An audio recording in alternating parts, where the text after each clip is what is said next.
Juste avant, bien entendu, à 17h04, c'est le moment de détente de cette émission. Eh oui. Et oui, on adore ça. On adore ça. Car nous sommes aussi une émission de divertissement. C'est notre récré. C'est les infos de Fabien Lecoeuvre. Et apparemment, les infos fraîches. Les infos fraîches, je viens de voir que c'est l'anniversaire de Michel Berger. C'est vraiment frais, ça. Non, mais j'aime beaucoup Michel Berger. Mais bon. Oui, il aurait eu 77 ans aujourd'hui. Ah oui. On l'imagine même pas, 77 ans. Et c'est vrai que c'était pas vieux. Ben non, finalement, il n'était pas si vieux que ça. Hein. Ah non, il n'est pas vieux. Bah oui. Non, je peux vous parler de Michel Berger parce que d'ailleurs, je sais pas où j'ai mis la feuille, d'ailleurs, je ne sais pas. Ah voilà, ça va. Voilà, en ce 28 novembre, Michel Berger aurait eu 77 ans. Il nous a quittés le 2 août 1992 déjà, vous imaginez. Et si à l'époque tout le monde pensait qu'il vivait toujours avec France Gall, en réalité, sous cette apparence stabilisée amoureuse se cachait une toute autre réalité sentimentale. Eh oui. Au début des années 90, quelques mois avant la tragique disparition de Michel Berger, les choses n'allaient plus vraiment entre Michel et France. Pire, le chanteur avait entamé une relation avec une autre femme. Eh oui, une autre femme.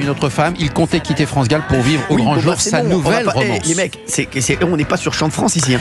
Non, mais il fait 2 heures là-dessus. On l'adore, mais c'est important. On peut arrêter de lire votre texte. Bon, alors, je vous raconte autre chose. La famille Cantona, vous allez adorer.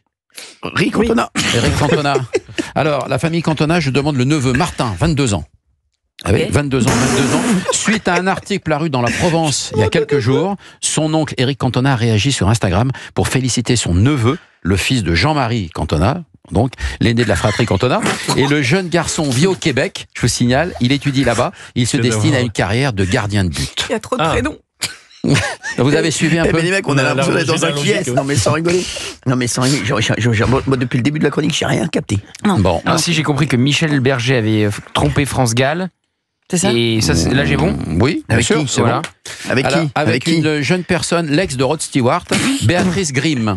Béatrice Grimm, c'est la sœur des frères Grimm. 30 ans, non, 30 ans, rencontre Berger lors d'un dîner organisé par Jean-Paul Baudecroux à l'époque. Quoi, le patron d'énergie? Je l'adore. Le patron d'énergie, évidemment. J'adore le propriétaire. Et puis ils ont un crush, et puis voilà, il s'apprêtait à quitter France Gall.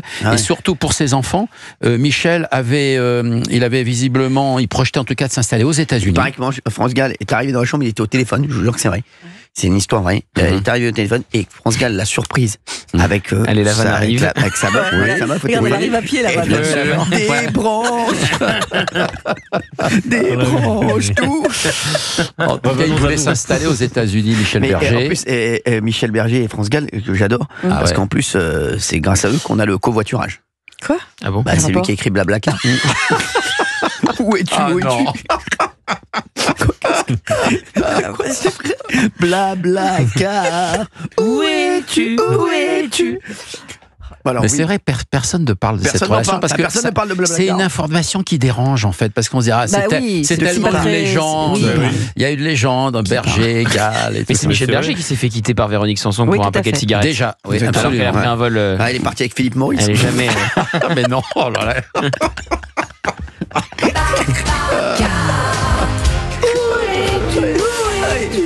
Mais voilà, parce que vous savez, il y a toujours et souvent cette réalité de la vie.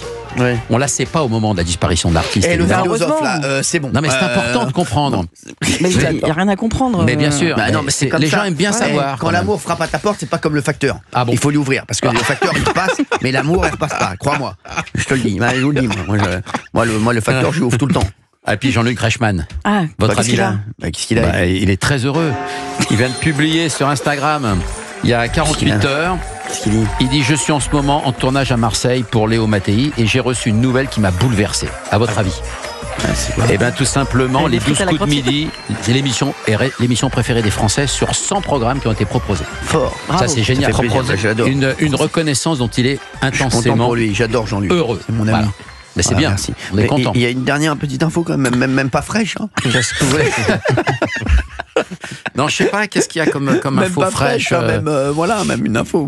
Voilà. Non, j'ai pas d'info. J'en ai à foison, hein, mais là, j'ai tout distribué cette semaine. Ah tiens, vous en avez pour tout à l'heure, bien pour entendu. Ce soir, pour ce soir, j'en aurai. J'ai les tocs des stars. Ah ouais. Vous allez voir. Ah ben ça, vous allez tomber de votre chaise. Non, c'est vrai. C'est alors là. Vous croyez vraiment? Heureusement que je fais l'émission debout. Vous avez pas déjà fait les tocs? Non. Pas du tout. Il a fait des tics. On repousse. Il a fait des tic-tac. On repousse. Et puis demain, on fera surtout les premières fois des stars. Mais vous les avez pas fait hier? Non, on les a fait samedi. On va les faire samedi. On va les faire demain. samedi. Ah non, demain, on est vendredi. C'est vrai. Ça va, vous On n'a pas les mêmes calendriers. Sur l'agenda, À tout de suite sur Europe 1. 16h10.